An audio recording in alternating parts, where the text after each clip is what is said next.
Oke, Assalamualaikum warahmatullahi wabarakatuh. Perkenalkan, saya Dharma Wisnuputra dari Prodi Manajemen Universitas Ahmadiyah Surabaya, NIM 2019 1221116. Pada kesempatan kali ini saya akan menjelaskan sedikit banyak apa yang telah saya susun sebagai tugas akhir dari mata kuliah kewirausahaan. Di sini saya akan membawakan suatu produk yang telah saya susun, yaitu seribu. Apa sih yang dimaksud dengan seribu sendiri? Seribu merupakan brand yang bergerak di bidang food and beverage, yaitu di bidang makanan, yang proses produksinya menggunakan komoditas udang sebagai bahan baku dan dijamin kesegarannya. Apa sih yang melatar belakangi saya untuk membangun seribu ini? Pertama yang melatar belakangi saya untuk membangun seribu ini adalah dari segi pasca pandemi. Jadi pasca pandemi ini kan orang-orang lebih selektif dalam memilih makanan, terutama makan makanan yang sehat. Nah, itu membuat saya tergerak untuk membuat sebuah produk yang menjadikan produk itu produk yang sehat, produk yang halal, dan produk yang disukai banyak kalangan, dari mulai anak-anak sampai dewasa. Nah, di sini ada filosofi dari logo seribu sendiri yang telah saya susun, dan setiap part-part dari logo tersebut memiliki arti masing-masing. Bisa teman-teman lihat. Yang pertama ada lautan biru. Lautan biru menggambarkan kesegaran yang selalu terjaga, seperti seribu yang berkomitmen selalu memberikan produk yang segar dan berkualitas. Yang kedua ada tali yang melingkar tanpa ujung, di mana tali itu memberi syarat bahwasanya komoditas laut Indonesia ini sangat luas, sangat tinggi dan tidak terbatas, maka kiranya tidak akan habis dalam waktu yang panjang. Terus ada udang. Udang di sini adalah komoditas utama yang kita pakai sebagai bahan baku produk tersebut, dari produk apa yang telah kita buat ini, dan untuk dikonsumsi oleh konsumen. Yang ketiga ada nama dari seribu itu sendiri ya. Nah, seribu merupakan representasi dari uang pecahan seribu, yakni dimana siapapun orang itu bisa memegangnya gitu. Jadi hal di sini memberikan kesan bahwasanya seribu ini memiliki nilai ekonomis yang cukup murah ya, dan dijangkau banyak masyarakat. Terus yang selanjutnya ada tali yang menyilang, di mana tali yang menyilang ini memaknai tentang hubungan erat antara tim seribu dengan para nelayan, di mana hubungan tersebut saling menguatkan, saling memberi manfaat satu sama lain, dan saling memberikan sinergi yang kuat untuk terus berjuang dan untuk terus maju. Dan ini ada filosofi dari warna-warna dari logo seribu sendiri ya. Yang pertama ada warna kuning. Apa sih makna dari warna kuning sendiri? Kuning memaknai tentang keceriaan, kenyamanan, kehangatan, yang dimana seribu akan selalu memberikan rasa nyaman, rasa aman terhadap para konsumennya. Yang kedua ada warna biru. Warna biru memaknai tentang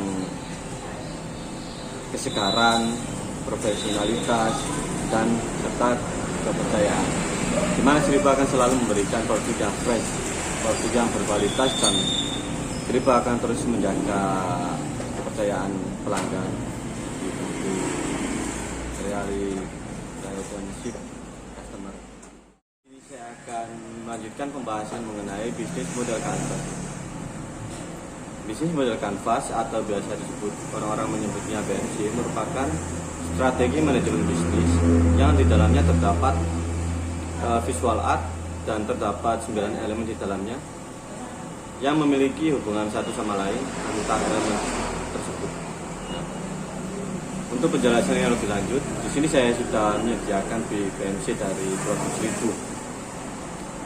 Yang pertama ada key partner. Siapa saja sih partner yang kita ajak untuk melancarkan kegiatan operasional kita?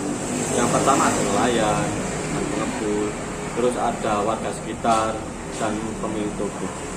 untuk peran tersebut dirangkum dalam key activities.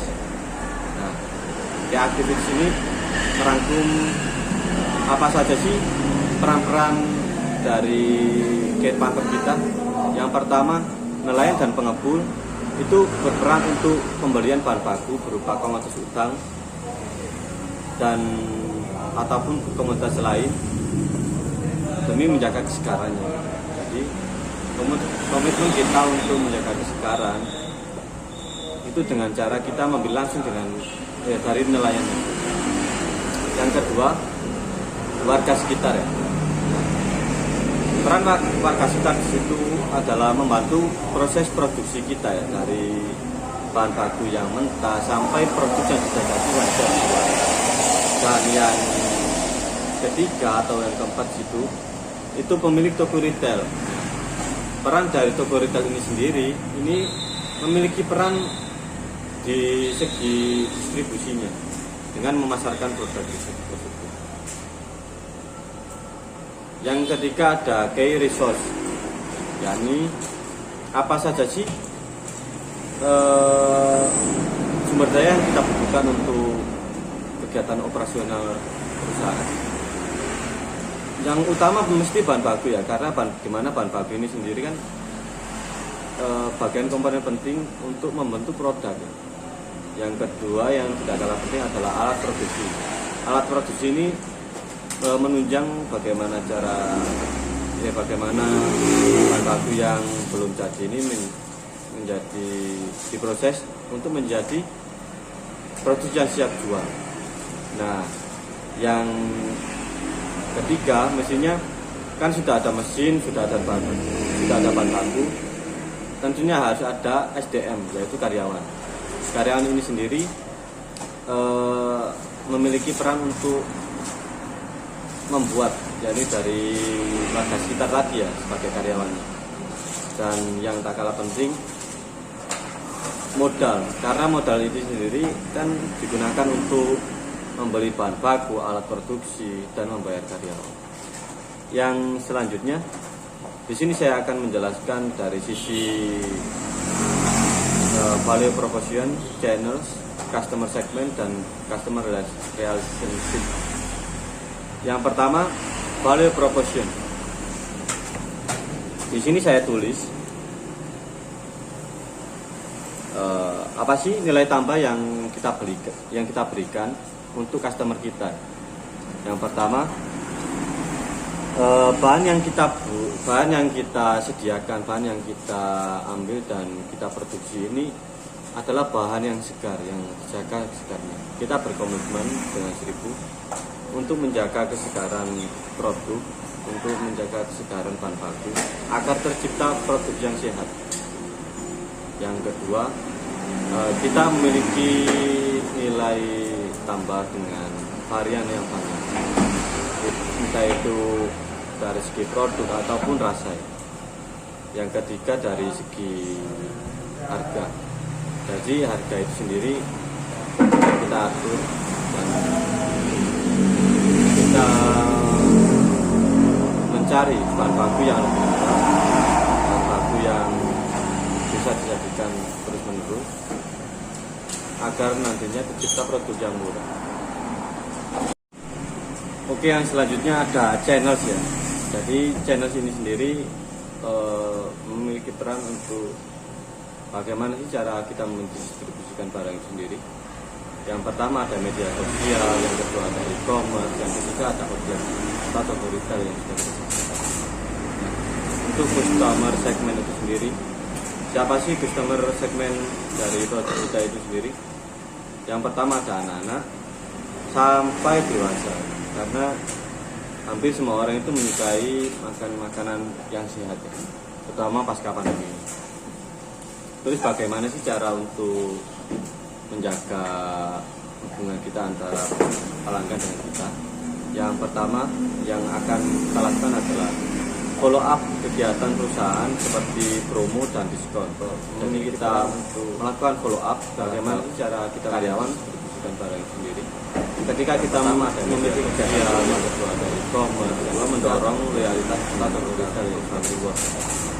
kita membuat itu customer segmen itu sendiri di luar sini. Siapa sih customer segmen dari produk kita itu sendiri? Entah itu yang pertama ada anak-anak, produk kita sampai dewasa, karena hampir semua orang itu menyukai masyarakat. Yang ketiga ada membuka layanan kritis, bagaimana cara untuk agar produk kita ini menjadi unggul dan menjadi lebih. Yang pertama yang akan kalian perlu berikan saran follow up kegiatan perusahaan seperti promo dan prospek kita. Jadi kita melakukan yang keempat, karyawan mengatasi setiap keluhan. Jadi ketika kita bagaimanapun keluhan dari customer, yang kedua mendorong agar kita layani perusahaan. Kita memberi lanjut dengan program kerja ini, misalnya sendiri struktur biaya itu yang pertama ada biaya produksi, biaya operasional, yang ketiga kisaran listrik, dan biaya yang ketiga biaya ini tergantung dari layanan proses seperti kayak aktivitas agar produk kita terus channel terus dan customer relationship kayak kan perlu kritik dan saran dari konsumen. Selanjutnya yang terakhir atau revenue stream atau sumber pendapatan. Yang keempat, nah di sini sumber pendapatan yang jadi bagaimanapun pula ada dua macam. Itu yang pertama layani penjualan produk berbentuk frozen, yaitu masih berbentuk selanjut barang yang belum siap konsumsi atau sendiri istilahnya harus memasak yang kita butuhkan. Yang pertama ada biaya produksi, merebus ataupun biaya operasional. Yang kedua ada penjualan biaya lain-lain tertentu. Biaya ini bergantung dari proses-proses seperti kayak aktivitas, terus yang channel, terus dan customer relationship. Kayak request. Saya mohon maaf. Yang selanjutnya yang terakhir ada revenue atau sumber pendapatan. Nah, di sini sumber pendapatan yang Seribu lakukan ada dua macam. Yang pertama penjualan produk berbentuk frozen, yaitu masih berbentuk barang yang belum siap konsumsi atau istilahnya harus memasak sedikit, merebus ataupun menggoreng. Yang kedua ada penjualan produk berbentuk bahan matang, yakni di outlet tadi ya, atau dimsum biasanya. Nah, cukup sekian apa yang telah saya bikin. Bila mana ada kekurangan atau kesalahan, saya mohon maaf. Bila taufiq wal hidayah. Assalamualaikum warahmatullahi wabarakatuh. Semoga bermanfaat.